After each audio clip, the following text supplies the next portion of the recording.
سربراہ ہے شاہ دوم، انہوں نے یونائٹڈ نیشن کو یہ اپیل کی تھی کہ ایک مذہبی ہم آہنگی کا ہفتہ جو ہے منانا چاہیے پوری دنیا کے اندر، اور وہ 1 فروری سے لے کے اور 7 فروری تک منایا جاتا ہے. اور اسی مذہبی ہم آہنگی کے دوران جو ہے پاکستان میں اس قسم کے واقعات ہو رہے ہیں، باعث انسانیت کے لیے باعث شرم ہے. اس لیے یہ بات عمران خان صاحب کی کہ آپ سمجھتے ہیں کہ کوئی حکومت میں آنے کے بعد یا وہ آج اپوزیشن میں ہونے لینے کے بعد یہ فکرہ تو دہراتے رہیں گے، لیکن نام لے کے کسی کمیونٹی کا، کسی محکوم کمیونٹی کا، ایسی کمیونٹیز کے ساتھ زیادتی ہو رہی ہے، اس پہ یہ کوئی بھی سامنے نہیں آئے گا. آپ کے سیاسی لیڈر میں کسی میں اتنی ضرورت نہیں ہے. آپ کی، اور یہ بدقسمتی ہے ملک کی. جی بدقسمتی ہے، کیونکہ تائید آپ کی اس بات سے ملتی ہے کہ اگر یہ اچھا کام ہے تو پھر بھی ٹی وی کو دینا چاہیے تھا کہ بہت اچھا ہمارے انہوں نے کام کیا، ہمارے جو سے مسلمان ہیں. اگر یہ برا کام تھا تو جس طرح عرفان خان صاحب کہہ رہے ہیں، کم از کم کچھ نہ کچھ تو ہمدردی کے الفاظ بولتے اخبارات میں، ٹی وی پہ، یا تبصرہ نگار بہت سارے شرفا بول پڑتے تھے. لیکن اب نہتے پولیس والے کے ساتھ بھی ہم نے دیکھا ہے، وہ اس کو مسلمان ہونے کی دھمکی دے رہا ہے. ایک اس میں سے جو آیا تھا بلوائی، تو یہ انہوں نے اچھا ہتھیار پکڑا کہ ہمیں جو مرضی جلانے دو، گھرانے دو، کیونکہ تم مسلمان ہو، تو اگر تم روکو گے تو ہم تمہارے پہ فتویٰ لگا دیں گے. تو یہ فتویٰ بازی کب بند ہوگی؟ یہ فتویٰ بازی نہیں بند ہوگی پاکستان میں تا وقت ہے کہ ملک سیکولر ہو جائے. اگر ملک کو سیکولر کر دیا جائے تب یہ فتویٰ بازی بند نہیں، ورنہ یہ فتویٰ بازی کبھی بھی بند نہیں ہوگی. اور حکومت ان کے اندر پورا ایک کردار ادا کرتی ہے. ابھی مجھے کل ایک ویڈیو آئی ہے اسلام آباد سے، میرے کولیگ نے بھیجی ہے، صحافی نے، کہ وہاں پہ اسلام آباد کے اندر مفتی عبدالشکور صاحب نے ایک سیمینار کیا ہے، جو مفتی ہے مذہبی امور کے وزیر ہیں، اور اس کے اندر انہوں نے ان بچیوں کو پیش کیا ہے جنہوں نے، ہندو بچیاں جو اسلام قبول کیا، جنہوں نے ہندو مذہب چھوڑ کے اسلام قبول کیا. یہ عیسائیوں کے بارے میں ایسی ایسی باتیں کی گئی ہیں کہ وہاں جو عیسائی بیٹھے ہوئے تھے انہوں نے باقاعدہ پروٹیسٹ کیا. پھر اخیر وہ کھڑے ہو گئے. پوری ویڈیو دیکھنے والی ہے، وہ سٹیج تک گئے ہیں اور وہاں انہوں نے کہا ہم نہیں بات کی آپ ہونے دیں گے جو باتیں آپ نے کر رہے ہیں عیسائیت کے خلاف. مذہبی ہماہنگی کا وہ ویک ہے، اور آپ مذہب کے نام کے اوپر ایک فنکشن کر رہے ہیں مذہبی ہماہنگی کے پاکستان کی طرف. جس طرح آپ نے کہا کہ بین الاقوامی طور پہ جو یہ سانحہ کراچی ہے اس کو بی بی سی نے یا دوسرے اداروں نے بھی دکھایا ہے، تو پاکستان میں کوئی شرم ہوگی، کوئی حیا ہوگی، کچھ نہ کچھ تو حکومت کو یا جو کردار ادا کر رہے ہیں ان کو تو آئے گی نا چیز کہ بین الاقوامی طور پہ ہندوستان بھی اس مسئلے کو اٹھا رہا ہے اور بین الاقوامی طور پہ. جی وہ ان کے اوپر کوئی جوم ہی نہیں تھی. پیچھے قومی اسمبلی کے اندر ریاض پیرزادہ صاحب جو ہیں حقوق انسانی کے منسٹر، انہوں نے تقریر کی تھی، اس کے اوپر کوئی بھی ایک ممبر اسمبلی نے اٹھ کے فیور میں ان کی بات نہیں کی کہ جی آپ نے ایک اچھی بات کی ہے، یا اس بات کو آگے بڑھاتے کہ ہاں پاکستان میں یہ ہو رہا ہے، یہ نہیں ہونا چاہیے.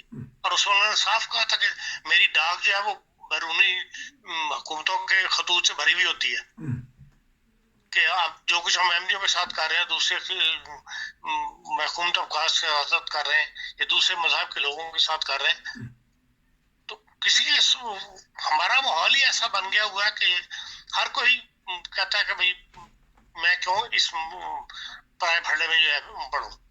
اس لیے جب تک ملک سیکولر نہیں ہوگا اس وقت تک یہ تمام باتیں جو ہے برداشت کرنی پڑیں گی، اس قسم کی نیگیٹو باتیں جو ہے. ناظرین، بات ہو رہی ہے وزیر اعظم جو عمران خان صاحب کا، وہ مانگ رہے ہیں انصاف، وہ مانگتے ہیں بنیادی انسانی حقوق. اب انہوں نے ایک اور تحریک شروع کر دی ہے، جیل بھرو تحریک. وہ کہتے ہیں کہ جس طرح آپ نے میرے ساتھیوں کو پکڑا ہے، مارا ہے، رلایا ہے، تشدد کر رہے ہیں، شیخ رشید کو بھی پکڑا ہوا ہے، ان کے اوپر بھی میں اگر موقع ملا تو بات کریں گے. تو یہ جیل بھرو تحریک کیا دیکھتے ہیں؟ ہمارے جو حالات تو خراب ہیں پاکستان کے، حالات اس کے اندر خراب ہیں کہ دنیا کو اپنی روٹی پانی کی فکر پڑی ہوئی ہے. اس کے اندر کہ یہ کہ سیاسی تحریکیں چلیں گی اور لوگ ان کے ساتھ دیں گے. میں نہیں سمجھتا کہ ایسی کوئی تحریک کو اس وقت کامیاب ہو جائے گی، یا وہ لوگوں کو ایسے ہاں ایسے لوگ جو فارغ کر رہے ہیں ان کو 4 پیسے دے کے تو وہ جیل جانا میں بھی قبول کر لیں اپنی پارٹی کی خاطر، یا اس پیسے کی خاطر کہ چلو اسی بہانے 4 پیسے مل جائیں گے، جیسے لوگ پیسے دے کے جلسے میں شامل ہو جاتے ہیں. ورنہ ایک تحریک کے رنگ میں لوگ اس تحریک کو بیک کہیں میں نہیں سمجھتا کہ اس میں کوئی کامیابی نصیب ہوگی عمران خان صاحب کو. ملک کا ماحول ہی ایسا نہیں ہے اس وقت تو روٹی پانی کی فکر ہے ہر بندے کو. روٹی پانی کی فکر ہے، لیکن یہ ثانیہ پشاور کے باوجود بھی دہشت گرد کارروائیاں کر رہے ہیں، تو وہ ان کو ڈر نہیں لگتا کہ اب ہم آرمی جو ہے ہمارے خلاف ایکشن لے گی تو کچھ دبک جائیں؟ یہ کیا وجہ ان کا حوصلہ بڑھ گیا ہے؟ جس طرح احمدیوں کے خلاف حوصلہ بڑھ گیا ہے بعض لوگوں کا، اس طرح دہشت گردوں کا بھی حوصلہ بڑھ گیا ہے ریاست پاکستان کے خلاف. ان کو جس جنت کا لالچ دیا جاتا ہے، ان کو ٹریننگ ایسی دی جاتی ہے، ان کا مائنڈ جو ہے صاف کر اس طرح صاف کر دیا جاتا ہے کہ وہ اس کے لیے دنیا میں رہنے کی کوئی امید باقی نہیں رہتی. اس لیے یہ کہ خوف ڈر ہی ہے، اس سب سے آزاد ہو چکا ہوتا ہے انسان، وہی خود کا حملہ کرنے پر تیار ہوتا ہے. تو کیا یہی جو ہمارے علماء یا نام نہاد مولوی ہے جو فتویٰ دینے والا ہے، یہ جو احمدیوں کے خلاف باتیں ہو رہی ہیں، یہی تو نہیں ان کو بات بتاتا کہ احمدیوں کی مساجد گرا دو تمہیں ثواب ملے گا، اور نعرے بھی لگاتے ہیں؟ دیکھیں ایک خاص مائنڈ سیٹ ہے جو احمدیوں کے خلاف ہے، جو اس حد تک احمدیوں کے خلاف تو سارے ہی ہیں، لیکن یہ اس حد تک جانے کے لیے کہ ان کی جان مال کے اوپر قبضہ کر لو یا ان کی جو املاک کو نقصان کر دو، یہ خاص مائنڈ اپ ہے جو تحریک لبیک والے ہیں یا ختم نبوت والے ہیں، یہ اس حد تک جاتے ہیں اور وہی انہی کارروائیوں کے اندر شامل ہوتے ہیں.